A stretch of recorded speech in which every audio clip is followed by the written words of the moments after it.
Hello headbangers, welcome to the club. In today's video, we're going to talk about Corey Taylor, Slipknot in the Rock and Roll Hall of Fame. As most of you may know, Corey Taylor is an American singer, songwriter, musician, actor, and author. He is best known as the lead vocalist and lyricist of the metal band Slipknot as well as the hard rock band Stone Sour. He has also worked with several other bands, including Korn, Disturbed, Anthrax, and Soulfly. The talented musician has released several albums and has even acted as a guest musician on many songs. Taylor has also done a handful of movies, the popular ones being Fear Clinic and Bullet. Coming to the singer's achievements, he has been ranked at position 86 in Hit Parader's list of top 100 metal vocalists of all time.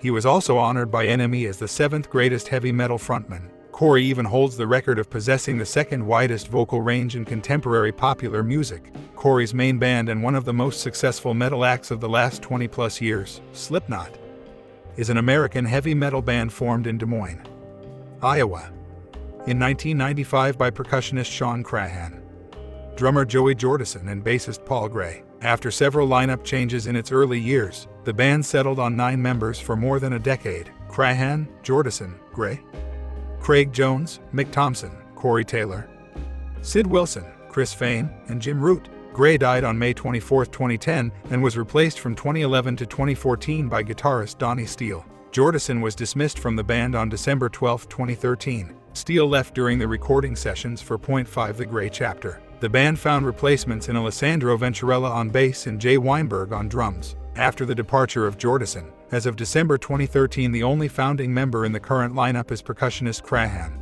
Fain was also dismissed from the band in March 2019 prior to the writing of We Are Not Your Kind. While success has its rewards, it also makes you one big target. So Corey has been very vocal both during concerts and on his social media platforms and interviews about a series of topics. This time, Corey had to add his 2 cents about the Rock and Roll Hall of Fame. The Rock and Roll Hall of Fame, sometimes simply referred to as the Rock Hall, is a museum and hall of fame located in downtown Cleveland, Ohio, United States, on the shore of Lake Erie. The museum documents the history of rock music and the artists, producers, engineers, and other notable figures who have influenced its development. The Rock and Roll Hall of Fame Foundation was established on April 20, 1983, by Ahmet Ertegun, founder and chairman of Atlantic Records. After a long search for the right city, Cleveland was chosen in 1986 as the Hall of Fame's permanent home. Architect I.M. Pei designed the new museum, and it was dedicated on September 1, 1995. The most frequent criticism of the Hall of Fame is that the nomination process is controlled by a few individuals who are not themselves musicians,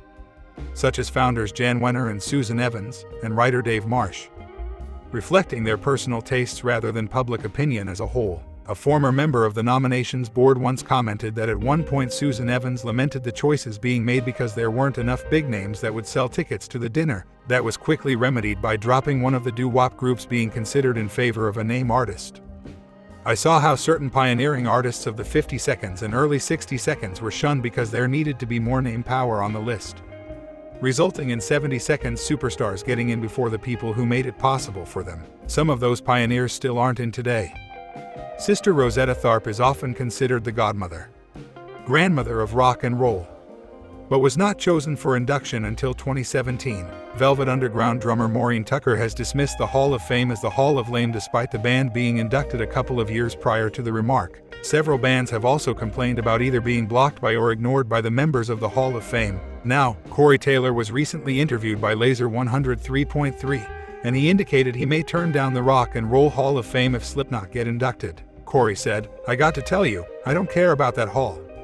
I think it's a pile of garbage. They don't honor anything except pop music really, and they only really induct real rock bands when they have to cave to pressure. They disrespected so many bands over the past by putting others in before the ones that actually deserve it, that I would probably go the way of the Sex Pistols. I would be like, your hall is a sham, I don't care if I'm a part of it or not. You have no idea what the spirit of rock and roll is actually about. So take this inch and shove it up in your you-know-what."